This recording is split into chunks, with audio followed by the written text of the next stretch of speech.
26 अगस्त 1945 Japan के Hiroshima शहर में गर्मियों का मौसम चल रहा था। सुहाना दिन निकला था, नीला आसमान था, अच्छी धूप थी और मंडे मॉर्निंग का समय था। सुबह करीबन 8 बजे वो लोग अपने ऑफिस जस्ट पहुंच रहे थे काम करने के लिए।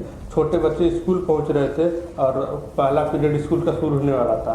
इसी बीच कुछ लोगों का आसमान में एक अमेरिकन बोइंग B-29 विमान गुजरता हुआ दिखता है।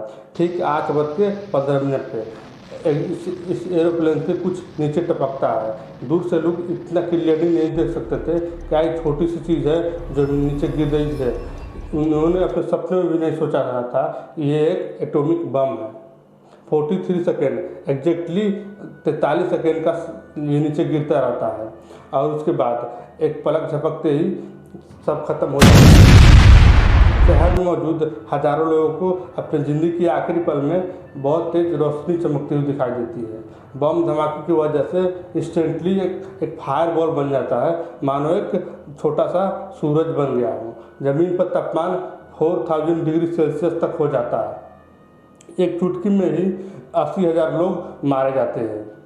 ये सुनकर सबसे बड़ा सवाल आपके मन में उठेगा, क्यों गिरा गया ये बम?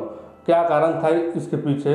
आइए आज की वीडियो में समझने की कोशिश करते हैं हिरोशिमा और नागासाकी के गिरे एटॉमिक बम के बारे में। Make no mistake, we shall completely destroy Japan's power to make war. कहानी का शुरुआत होती है सेकेंड वर्ल्ड वॉर से। ये युद्ध शुरू हुआ था साल 1939 में, जब हिटलर ने पोलैंड देश को इन्वेट किया और एक एक करके बाकी कई देश इसमें इस युद्ध में धकेले गए। वर्ल्ड वॉर 2 दो बड़े अलायंसेस बीच लड़ा जा रहा था। एक तरफ थी नाची जर्मनी, इटली और जापान, जिन्हें एक्सिस पावर करके बुलाया जाता था, और दूसरी तरफ थे ग्रेट ब्रिटेन, सोवियत यूनियन और USA। इन्हें एलाइड पावर एलाइज करके बुलाया जाता था। एलाइज में फ्रांस और चाइना जैसे देश भी शामिल थे। इन शुरुआत में अमेरिका पूरी कोशिश कर रहा था कि वो इस युद्ध का हिस्सा ना बने। फर्स्ट वर्ल्ड वॉर के बेकार एक्सपीरियंस के बाद अमेरिका ने सोच रखा था कि यूरोप और एशिया में कुछ भी हो, मुझे इंटरफेयर नहीं करना, मुझे अपने हाथ दूर रखना है। लेकिन साल 1941 में जब जापान ने पर्ल हार्बर पर हमला किया तो उसके बाद US को भी मजबूरन इस युद्ध में शामिल होना पड़ा। यहाँ पे जापान के कॉन्टेक्स्ट इशू को समझना बहुत ज़रूरी है, क्योंकि जब भी वर्ल्ड वॉर 2 की बात करी जाती है तो हम जर्मनी और हिटलर पर ज़्यादा फोकस करते हैं, जापान की ज़्यादा बात नहीं करते हैं। असल में बात क्या है दोस्तों, अर्ली 1900 में जापान में भी इम्पीरियलिज्म देखा जा रहा था। ठीक उसी तरह से जैसे ब्रिटेन, फ्रांस और कई यूरोपियन देश बाकी देशों पर कब्जा कर रहे थे, उन्हें कॉलोनाइज कर रहे थे, यह चीज़ जापान में भी कर रहा था। लेकिन इंडिया जैसे ब्रिटिश एम्पायर का हिस्सा था, ऐसे ही 1914 तक जापान के अंदर Indonesia, Myanmar, Cambodia, Laos, Vietnam, China के कई हिस्से लिया, नॉर्थ कोरिया, साउथ कोरिया, इन सारे देशों पर जापानीज एम्पायर का कब्जा था। ये जापानीज कॉलोनाइजर्स बात करते थे ग्रेटर एशिया की, कि ऐसा एशिया बनाएंगे जो यूनाइटेड हो। लेकिन ये सब कहने की बात थी। रिलेटिव्स में बाकी और कॉलोनाइजर्स की तरह ये जमीन पर कब्जा करते थे, रिसोर्सेज एक्सप्लॉइट करते थे ताकि इन्हें खुद प्रॉफिट मिल सके। सबसे पहला बड़ा एक्सपेंशन किया था साल 1931 में। नॉर्दर्न चाइना के एरिया था मंचूरियन करके, वहाँ पे इन्होंने कब्जा जमाया। नॉर्थ में इनका प्लान था और आगे जाकर मंगोलिया देश पर, सोवियत यूनियन के कुछ एरियाज पर कब्जा करेंगे। साउथ में इनका प्लान था कि वियतनाम, लाओस और कंबोडिया के इन एरियाज पर कब्जा करेंगे। साउथ में बात क्या थी, ये जो देश है आज के वियतनाम का, कंबोडिया के, उस वक्त एक्चुअली फ्रेंच एम्पायर का हिस्सा था। उन्हें फ्रेंच इंडो चाइना करके बुलाया जाता था।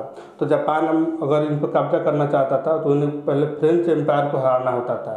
साल 1941 यही हुआ, उन्हें फ्रांस के खिलाफ जंग छेड़ी, इन एरियाज पर कब्जा जमा लिया। लेकिन ये करने से जापान अब वर्ल्ड वॉर 2 का हिस्सा बन जाता है। अमेरिका ने देखा कि एक तरफ हिटलर है जो यूरोप में एक के बाद एक देश के खिलाफ जंग छेड़ जा रहा है और कब्जा किए जा रहा है, दूसरी तरफ एशिया में जापान है जो ये चीज़ें करने लग रहा है। हम यहाँ पर वॉर में इंटरफेयर तो नहीं करेंगे अपने मिलिट्री के इन्वॉल्व करके, लेकिन कुछ तो करना पड़ेगा यहाँ पे इन्हें रोकने के लिए। क्यों ना इकोनॉमिकली कुछ एक्शन लिया जाए। तो अमेरिका एक्चुअली में कॉपर, आयरन, स्टील बड़े एसेंशियल रिसोर्सेज थे उस समय, इन्हें जापान को एक्सपोर्ट करना बंद कर देता है, इस पर रोक लगा देता है। उम्मीद ये थी कि जापान ये देखकर एक्सपेंशन बंद कर देगा, शांत बैठ जाएगा, लेकिन ऐसा होता नहीं है। रिस्पॉन्स में फिर अमेरिका एक्चुअली में तेल बेचना बंद कर देता है जापान को। उस ज़माने में ऑयल एक्चुअली में बहुत ही इंपॉर्टेंट रिसोर्सेज थे जापानीज लोगों के लिए, और 80% ऑयल जो जापान में आता था वो अमेरिका से जाता था। अमेरिका ने कहा कि हम एक ही शर्त पे तेल वापस शुरू करें तुम्हें देना कि तुम पहले चाइना के जो एरिया तो ऑक्युपाई कर रखा है वहाँ से वापस निकलो और जर्मनी और इटली के साथ एलाइड्स को तोड़ो। लेकिन ये करने का मतलब था कि अपने जो सपने थे ग्रेटर एशिया बनाने जापानीज लोगों को वो ख़त्म करने पड़ते जापानीज एम्पायर को। उन्होंने